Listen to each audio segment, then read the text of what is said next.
Bonjour tout le monde. Hello everybody. Guten Morgen. Sowohl hier, ici dans la salle, mais aussi dans l'amphi. Frères ou sœurs, comme on dit. Juste à côté, c'est l'amphi. Au-dessus. Bonjour tout le monde. Ce sont donc aujourd'hui les étudiants de la mention Sciences de la vie, parcours ou tronc commun, et aussi le parcours franco-allemand. Alors, vous voyez déjà, la faculté des sciences de la vie, c'est un des rares facultés où on vous encourage déjà en deuxième jour de la rentrée pour faire des langues et aussi l'international. Et je vais vous donner quelques indications. Je suis accompagné par Océane et Guillaume qui ont fait une mobilité internationale l'année passée.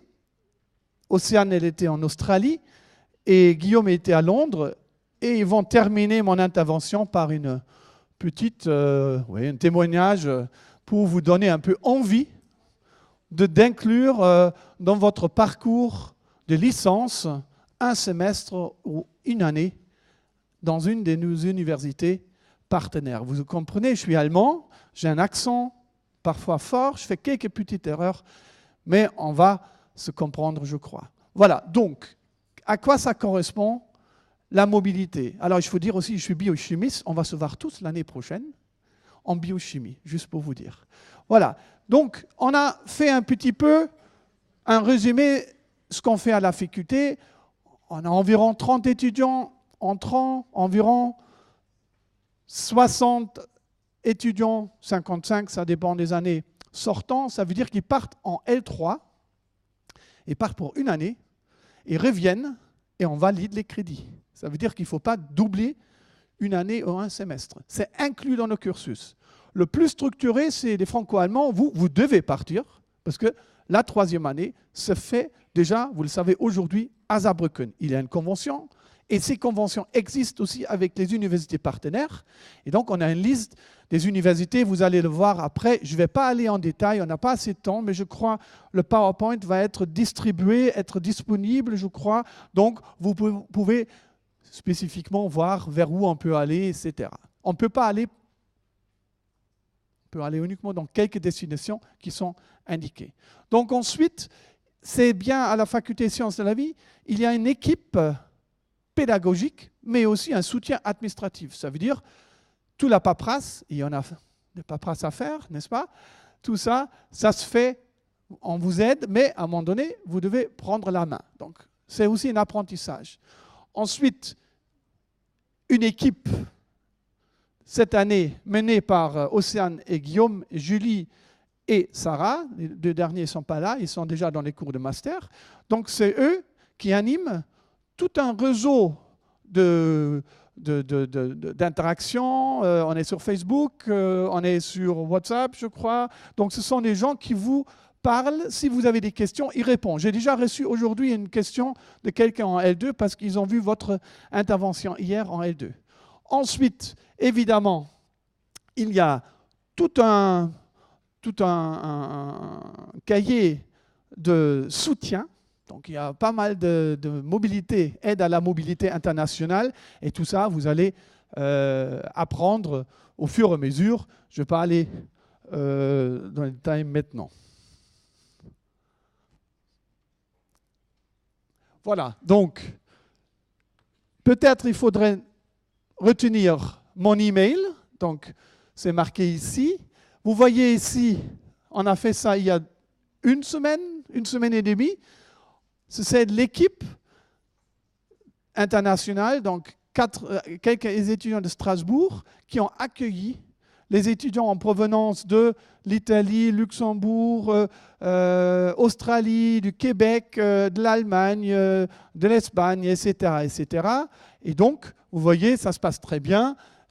Et donc, pour vous donner envie, si vous allez envoyer un mail, regardez bien, vous êtes en L1, mais la mobilité va se faire, si je ne me suis pas trompé, en 18-19 ou en 19-20 ? 19-20, voilà, là c'est. Donc là, il faut bien mettre 19-20.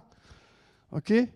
Comme ça, on sait, toujours mettez, et Catherine Suisse, elle a dit, mettez votre nom au niveau de l'objet, L1 parce que vous êtes en L2 et utilisez votre messagerie, pas personnelle, mais institutionnelle de l'Université de Strasbourg. D'accord? Donc c'est très important pour vous suivre.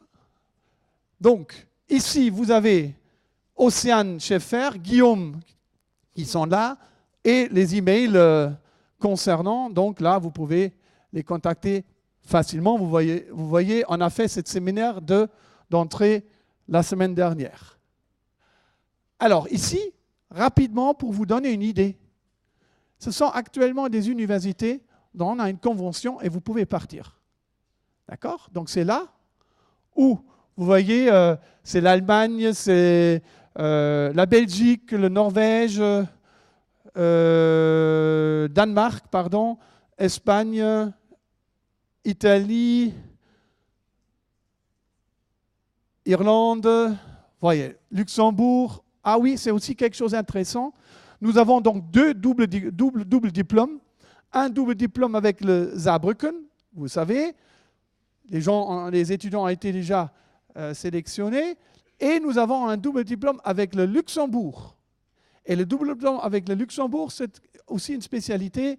C'est quelque chose qu'on a fait parce qu'il y a un bachelor à Luxembourg. Et c'est vraiment très bien. En 3e année, vous partez en mobilité et vous avez le label d'un double diplôme. Ça veut dire que vous allez obtenir la licence française et le bachelor à Luxembourg.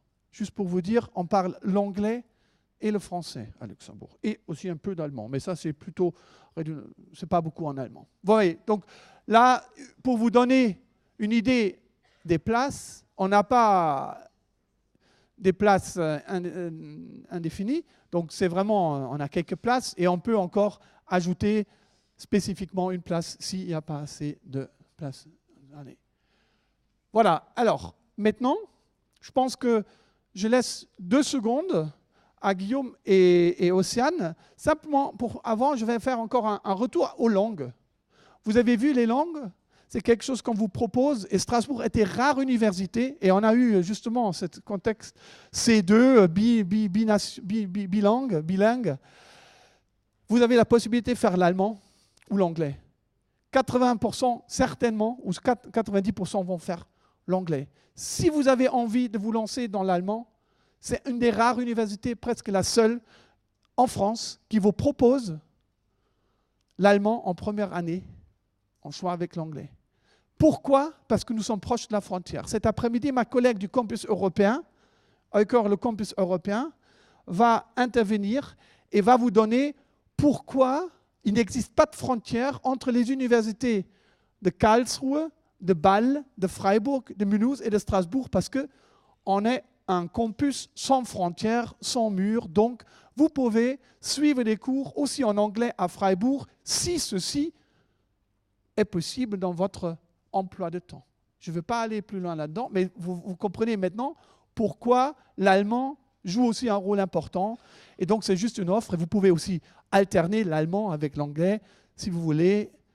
C'est possible. Voilà. Donc, je reviens à la charge. Donc, qui commence? Guillaume ou Océane? D'abord, mademoiselle, voilà. Donc, je te donne le micro. Bonjour tout le monde, j'espère que ça va. Alors, je me représente, je m'appelle Océane et je suis partie 1 an en Australie, à Perth, où j'ai terminé ma licence. Et là, je rentre en master de biologie et génétique moléculaire avec Guillaume. Et vraiment, on vous encourage à partir parce que ça a vraiment... Et je parle au nom de tout le monde, je pense, toutes les personnes qui sont parties, ça a vraiment été une année extraordinaire, très enrichissante. D'un point de vue personnel et d'un point de vue universitaire, mais d'un point de vue personnel, je peux le dire encore au nom de tout le monde, on est vraiment revenu grandi, on a mûri, on voit la vie un peu autrement, on est allé dans un pays où c'était totalement différent de la France, on ne parlait pas français, on nous parlait anglais, le système est totalement différent et c'est vraiment très important et très intéressant d'atterrir là-bas et de devoir se faire confiance et de surmonter toutes les épreuves qui peuvent s'offrir entre guillemets à nous. Et du coup, ça a vraiment été très enrichissant. On a appris plein de choses sur nous-mêmes, mais aussi sur le monde et sur les différentes cultures, parce qu'il y a des étudiants du monde entier aussi là-bas qui partent en échange, ou des étudiants internationaux sur place. Et voilà, vraiment, on vous le recommande. Rien que d'un point de vue personnel, ça a été vraiment juste génial. Et voilà, je laisse la parole à Guillaume. Ouais, bah pareil hein, que Océane, d'un point de vue universitaire, c'est vraiment aussi une super expérience parce que vous allez voir, bon là vous n'avez pas encore eu cours, vous allez voir comment c'est en France. Vous avez quand même pas mal de cours, alors que quand vous allez à l'international, en règle générale, vous en avez nettement moins. Moi par exemple, j'avais 20 heures de cours par semaine, même un peu moins des fois. Et aussi, vous êtes beaucoup moins tenu par la main. Vous allez voir, bon, en première année, c'est bien de vous tenir par la main, vraiment. Mais vous allez voir que par la suite, ça peut être bien que les profs nous laissent nous débrouiller tout seuls. Et donc vraiment, ouais, moi j'ai appris à faire tout un tas de trucs, de faire des dissertations en anglais. Et bien sûr, vous allez aussi savoir manipuler la biologie et la biochimie en français et en anglais du coup, donc ça c'est vraiment aussi un super plus. Voilà. Je vais laisser qui a un projet pour faire, voudrait peut-être éventuellement partir en L3. Ah, il va y avoir du travail hein. Pardon. D'accord, je demande. Vous allez avoir du boulot. Ça peut paraître très loin, la L3, mais ça arrive très très vite. Et c'est vraiment cool que vous ayez déjà une idée de vouloir partir, parce que ça motive aussi à travailler. Et vraiment, c'est super, super sympa de voir autant de personnes motivées pour partir. Donc, vous avez entendu, ce sont des convaincus. Bon, moi, je suis convaincu, hein, c'est clair. Je pense que c'est le moment aussi, même si ceux qui n'ont pas encore, et peut-être, vous avez une année et encore l'année après pour vraiment explorer un petit peu ce que vous pouvez faire.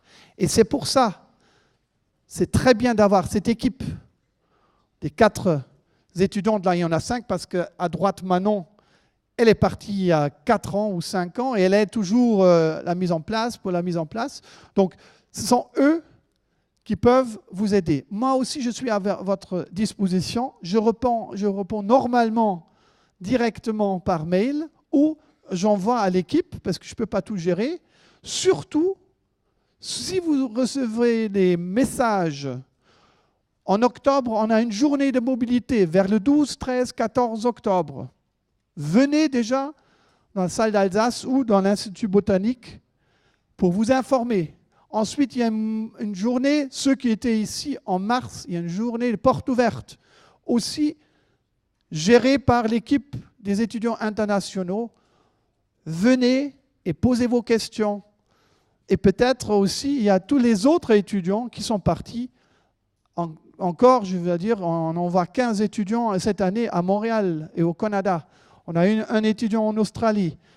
Évidemment, ce sont toujours des budgets parfois qui sont difficiles, mais une chose est claire, si vous allez partir en mobilité, vous ne payez pas les frais d'inscription. Et peut-être pour vous choquer, ça coûte combien une année en Australie? 60 000 $. D'accord? Donc, si vous entendez ces prix-là, et combien c'est en Angleterre? 9 000 si vous êtes européen et 27 000 livres si vous ne l'êtes pas. Du coup, donc, ce n'est pas des euros, c'est des livres. Hein? Donc, environ 10 000 € même en Europe. Donc, vous voyez, vous êtes dans une université en France et vous payez 193 €, je crois, frais d'administration, plus la mutuelle. Et pour les étudiants à Perth ou en Australie, il faut encore ajouter toute l'assurance qui coûte, je crois, 10 fois plus cher qu'ici à Strasbourg. Justement pour vous donner, voilà, vous avez toutes les possibilités. Moi, je vous souhaite une excellente rentrée. On a envie de vous voir, on a envie de discuter avec vous, on est à votre écoute et on vous souhaite une excellente rentrée et à très bientôt. Et ce PowerPoint, vous pouvez aussi avoir des informations plus tard, parce que c'était un peu rapide. Donc, vous pouvez avoir exactement les endroits, les conventions qu'on a. Il y en a encore une question en haut. Alors, il y a une étudiante qui demande, en fait, elle a été refusée cette année pour le parcours franco-allemand. Elle voudrait savoir si l'année prochaine, elle peut refaire une demande pour refaire une année en franco-allemand ou pas faire un changement, mais en L2.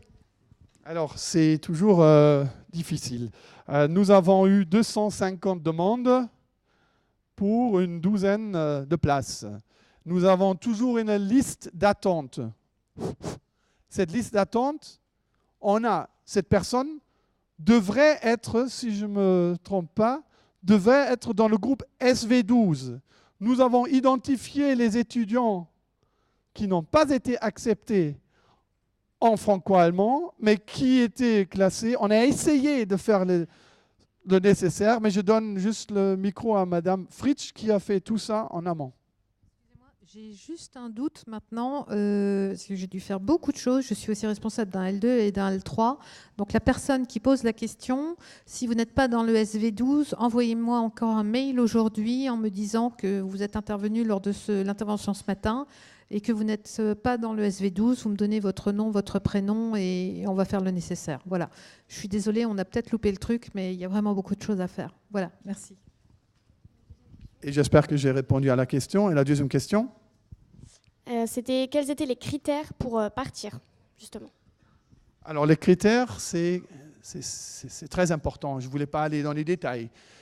Alors, vous savez, quand vous partez une année en L3, on vous valide 60 ECTS. Donc c'est la charge des crédits à valider à Strasbourg. Nous avons donc établi des convention avec les universités partenaires et du coup, on aimerait bien envoyer nos ambassadeurs. Donc, vous avez joué le jeu, vous avez fait la pub à Perth et à Londres. Très important parce qu'on attend encore un retour de ces étudiants. Et du coup, une raison, c'est on ne peut qu'envoyer un étudiant qui a un dossier correct. Qu'est-ce que c'est un dossier correct ? Un dossier correct consiste à avoir une moyenne de 12 sur 20 sur l'ensemble de S1, S2 et S3. Pourquoi? Parce que ces 3 semestres,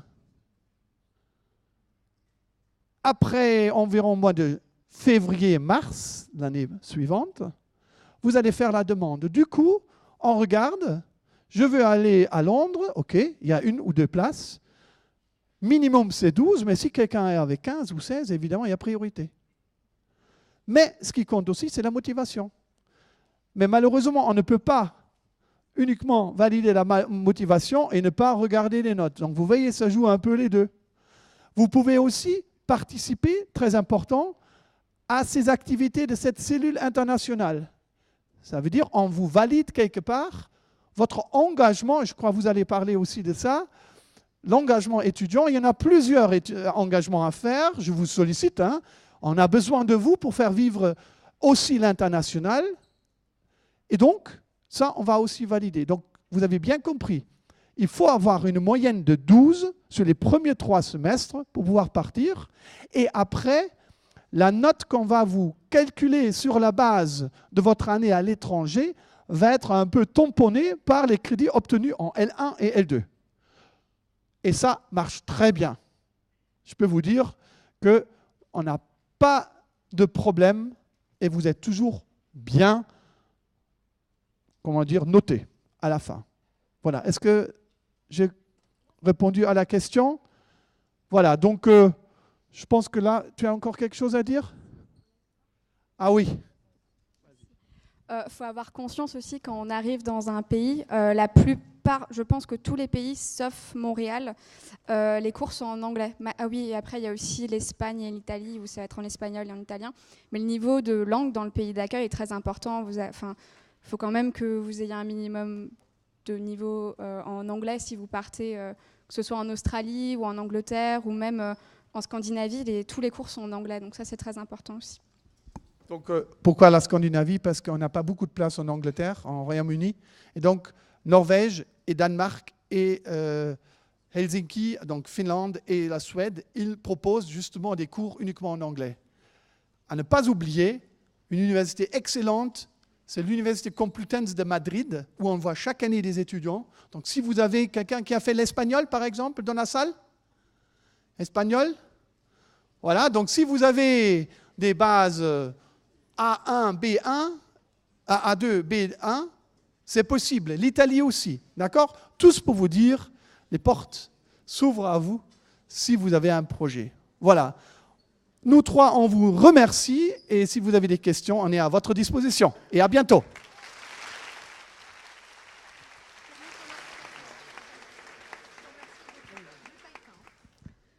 Bien. Y a-t-il encore des questions? Je crois. Ah, il y a une question devant. Du coup. Attendez, on va vous passer le micro, comme ça vos collègues du L2, de l'Amphi 2 entendront aussi. Est-ce qu'il est possible au sein d'une même année d'avoir 2 destinations, par exemple? D'accord. Alors, c'est très gourmand, ce que vous avez dit. Ce n'est pas possible. Simplement, d'abord, il faut s'adapter à 2 systèmes différents. Déjà, s'adapter à une université. Et c'est la raison aussi pour laquelle on ne vous conseille pas, uniquement de façon exceptionnelle, de partir pour un semestre. Parce que le premier semestre, ça passe tellement vite que il vous manque le temps d'adaptation. Et en fait, on le voit, en deuxième semestre, vous êtes beaucoup mieux, bien à l'aise, et les notes sont beaucoup mieux chez les partenaires. Question? C'est où?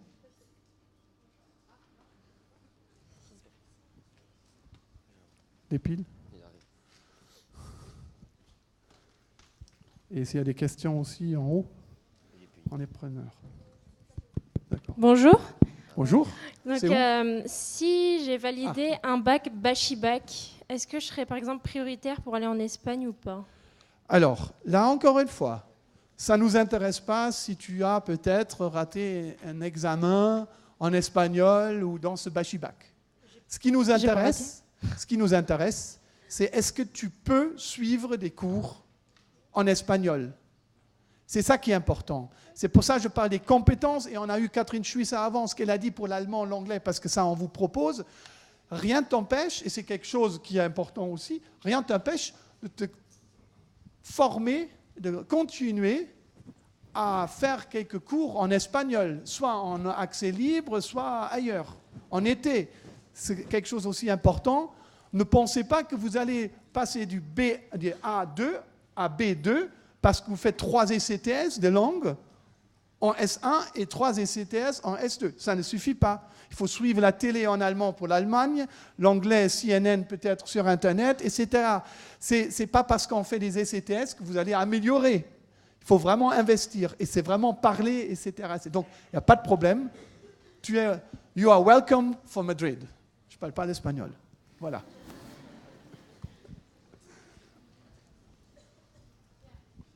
Il y a d'autres questions ici? Rien en haut? Donc, encore une fois, on est à votre disposition. Et il y a encore? N'hésitez vraiment pas à nous envoyer des mails. On est vraiment heureux de vous aider, de vous répondre. Voilà. Voilà. Merci. Au revoir.